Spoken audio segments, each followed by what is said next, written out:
21 November 2022. Jadi ini bermula, rekan-rekan sekalian, bermula pada saat saudara B ini bekerja di salah satu perusahaan di kabupaten kita, di wilayah Baudobi. Nah, kemudian pada saat istirahat saat mau makan, mereka ada sedikit cekcok dengan korban, sehingga dengan cekcok tersebut dan hampir sempat berkelahi namun dipisahkan oleh teman-temannya sesama pekerja. Akhirnya saudara B ini kembali, setelah selesai semua, saudara B ini kembali ke rumah dan menceritakan kejadian yang dialaminya di tempat kerjanya kepada adiknya saudara F. Jadi saudara B dan saudara F ini adalah saudara kandung dari 6 bersaudara. Saudara B ini sebagai kakak tertua, anak pertama dari 6 bersaudara. Sementara saudara F yang kita lihat di samping kanan saya ini merupakan adik paling bungsu dari saudara B. Saya kemudian diceritakanlah oleh saudara B berkaitan dengan permasalahan yang dialaminya di tempat kerja. Tersulutlah emosi adik bungsunya. Kemudian pada hari itu juga mereka bersama-sama datang ke pos ini. Sesampainya di sana mereka menunggu sampai datang saudara korban. Akhirnya saudara B ini terlebih dahulu berkelahi dengan korban.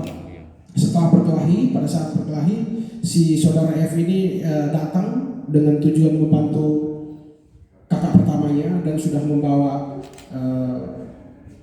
parang atau adik yang di bawahnya. Kemudian dibacokkan ke bagian punggung korban sebanyak 2 kali, ditemukan luka di punggung bagian belakang 2 kali.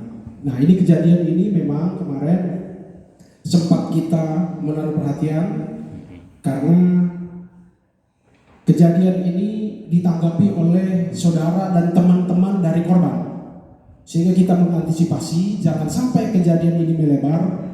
Kita juga dari pihak kepolisian berupaya maksimal untuk mengungkap di mana pelaku ini berlari, karena setelah kejadian pelaku ini melarikan diri. Berbagai informasi yang kita dapat, ada yang melarikan diri ke Sulawesi Selatan, ada juga yang melarikan diri ke Sulawesi Tenggara, Sultra, berbagai macam informasi, sehingga kita membagi beberapa tim ke beberapa tempat. Nah, setelah itu dari Kasat Reskrim dan teman-teman Reskrim serta Polsek berupaya untuk menggali informasi lebih dalam. Ditemukanlah para pelaku ini yang awalnya informasi di pulau, sempat teman-teman dari Satreskrim Polres Morowali sudah berangkat ke pulau, namun tidak ditemukan di sana, sampai kemudian kembali ke salah satu wilayah di daerah kita, yaitu di Tangova, dan menemukan para tersangka di situ. Setelah menemukan para tersangka di situ,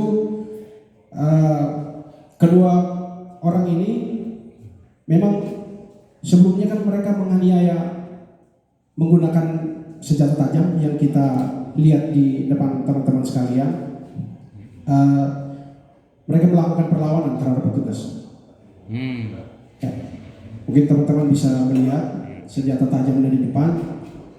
Sehingga kemudian petugas melakukan tindakan tegas namun terukur kepada kedua orang tersangka yang ada di hadapan kita bersama.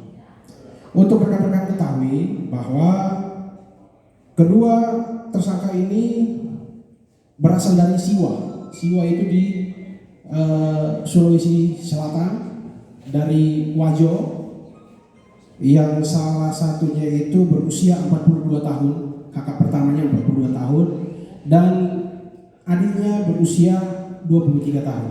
Terhadap kedua tersangka ini, rekan-rekan sekalian, ancaman hukumannya 7 tahun penjara, dan pasal yang kita terapkan adalah pasal 170 ayat 2 ke 1 KUHP subsidiar pasal 351 ayat 1 dan ayat 2 KUH pidana, junto pasal 55 ayat 1 KUHP dan pasal 56 ayat 1 KUHP. Jadi ancamannya 7 tahun penjara. Itu yang bisa kami sampaikan ke rekan-rekan sekalian, kronologis, latar belakang kedua tersangka, serta ancaman hukuman yang dihadapi oleh kedua tersangka. Harapan kita kepada seluruh masyarakat Morowali, khususnya bagi teman-teman kita yang bekerja, yang mencari nafkah di wilayah Kabupaten Morowali, kita berharap setiap permasalahan agar tidak diselesaikan dengan panas, agar tidak diselesaikan main hakim sendiri. Itu yang tidak kita harapkan di sini, karena sama-sama kita datang ke Morowali ini untuk mencari penghidupan yang layak di sini, sehingga tidak pantas kita melakukan hal-hal yang kemudian ini bisa merugikan secara pribadi dan maupun keluarga. Nah, ini contoh langsungnya ada di hadapan kita. Kedua bersaudara ini menyelesaikan perkara ini main hakim sendiri. Mereka berantem lalu kemudian melakukan pembacokan terhadap salah satu korbannya. Gitu. Jadi harapan kami, semua permasalahan ayo kita duduk bersama, selesaikan secara bersama.